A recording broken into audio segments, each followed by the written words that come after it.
Je vous le disais à l'instant, la 30e conférence des partis sur le climat a ouvert ses portes depuis ce 10 novembre 2025 à Belém, au Brésil.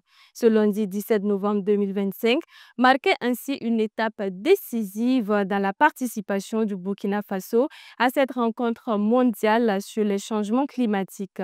Le ministre de l'Environnement, de l'Eau et de l'Assainissement, Roger Barrot, chef de la délégation burkinabé, a livré sa déclaration que je vous propose de suivre dans cet élément de Colette Silvoudou. L'Afrique n'a pas à mendier son droit à l'adaptation.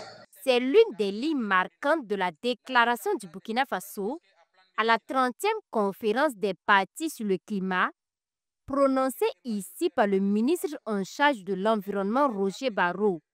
Il s'agit de simples mots, mais qui portent un message plein de sens. Une déclaration qui prend en compte toutes les nations africaines les plus touchées par les effets néfastes du changement climatique. Pas de souris suppliants, pas de discours timides.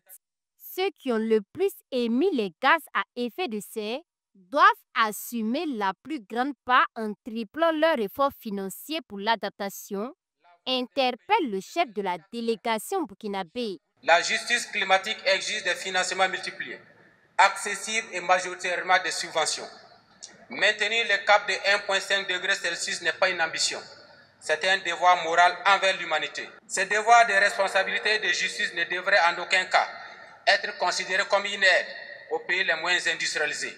En tout état de cause, le Burkina Faso refuse que ce devoir de justice climatique devienne un nouvel instrument de domination politique et assumera pleinement sa politique d'industrialisation. La planète ne sera pas sauvée par l'orgueil technologique, ni par des promesses sans suite, mais par la volonté des peuples à être justes et redevables vis-à-vis de la planète Terre.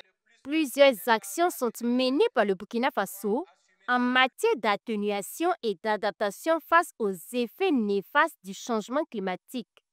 Des actions dont le ministre n'a pas manqué de souligner à cette messe mondiale sur les changements climatiques. Le plan national d'adaptation 2024-2028, les stratégies RED+, la stratégie de sécurité climatique et les mécanismes endogènes de financement traduisent la responsabilité et l'engagement de mon pays en faveur du climat. Sous l'impulsion du chef de l'État, le Burkina Faso mène une révolution populaire progressiste avec une coloration verte dans l'optique de contribuer à renforcer ses puits carbone, réduire ses émissions de gaz à effet de serre et renforcer la résilience des populations.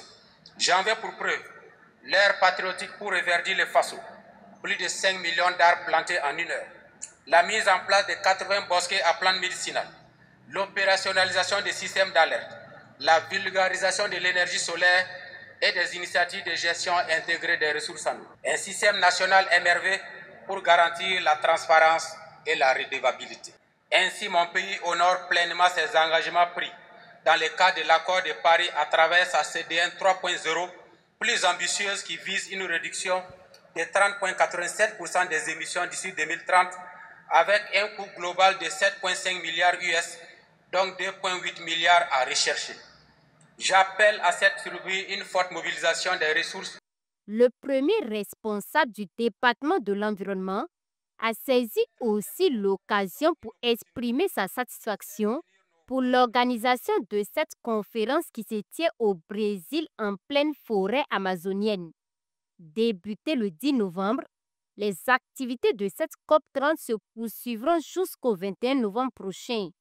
Et le Burkina Faso compte surtout arracher de nouvelles opportunités de financement en faveur de la résilience des populations.